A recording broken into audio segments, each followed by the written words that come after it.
महाराष्ट्राच्या राजकारणातील एक धडाडीचं नेतृत्व.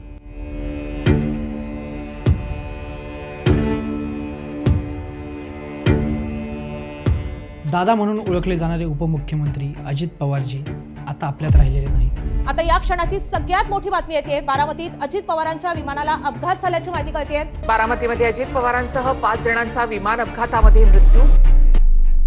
बारामतीमध्ये झालेल्या एका भीषण विमान अपघातात त्यांचा दुर्दैवी अंत झाला. अवघ्या काही मिनिटांच्या प्रवासात असं काय घडलं की काळाने हा घाला घातला. पाहूया या घटनेचा थरारक घटनाक्रम.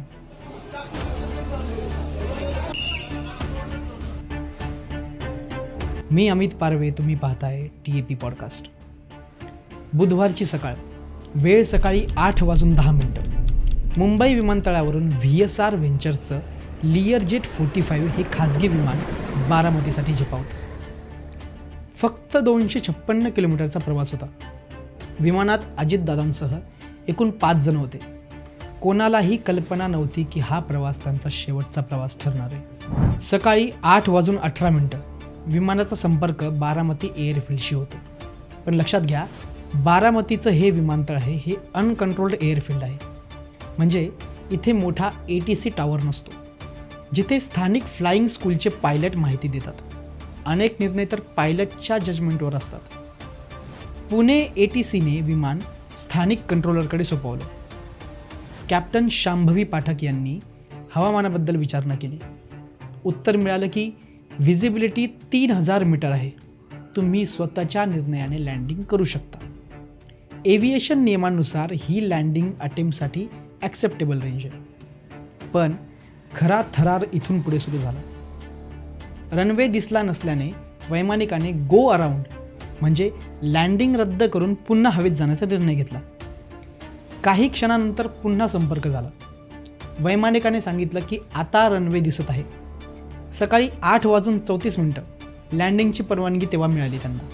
पण वैमानिकांकडून त्याचं रीडबॅक म्हणजे त्याचं काहीच उत्तर आलं नाही. सकाळी 8:43 विमानाचे ADS-B सिग्नल अचानक बंद होतात. त्यावेळी विमान जमिनीपासून सुमारे 1 किलोमीटर उंच होतं आणि वेग होता विमानाचा 237 किलोमीटर प्रति तास. बारामती विमानतळापासून अवघ्या 20 किलोमीटर अंतरावर विमान शांत झालं आणि 8:46 हायवेवरील CCTVमध्ये एक भीषण आग आणि धुराचे लोट दिसले. विमान रनवेच्या डाव्या बाजूला कोसळलं होतं. विमानाचे तुकडे विखुरलेले होते आणि आगीच्या ज्वाळा इतक्या भीषण होत्या की त्यातून कोणालाही वाचवणं अशक्य होतं. अवघ्या काही वेळातच बातमी आली की विमानातील सर्व प्रवाशांचा मृत्यू झाला आहे. इमर्जन्सी सर्व्हिसेस तिथे पोहोचतात, पण तोपर्यंत खूप उशीर झालेला असतो. अजितदादांचं जाणं हे केवळ त्यांच्या कुटुंबियासाठीच नाही तर संपूर्ण महाराष्ट्रासाठी एक मोठा धक्का आहे. या अपघाताचा तपास आता AAIB करत आहेत. सोशल मीडियावर लोक हा अपघात कसा झाला, ह्यात कोणती मानवी चूक आहे की टेक्निकल फेल्युअर आहे की घातपात, असे प्रश्न विचारत आहेत. तुम्हाला काय वाटतं हे तुम्ही कमेंट करून नक्की सांगा. पण एका कर्तबगार नेत्याचा शेवट राज्याला कायम चटका लावून जाणार आहे. अजितदादांना भावपूर्ण श्रद्धांजली. जोपर्यंत माझे हातपाय हलतात ना तोपर्यंत तुमचं भलंच करीन, बाकी काय करणार. मी काम करून दाखवलं. मी कामाचा माणूस आहे. मी कामाचाच माणूस आहे.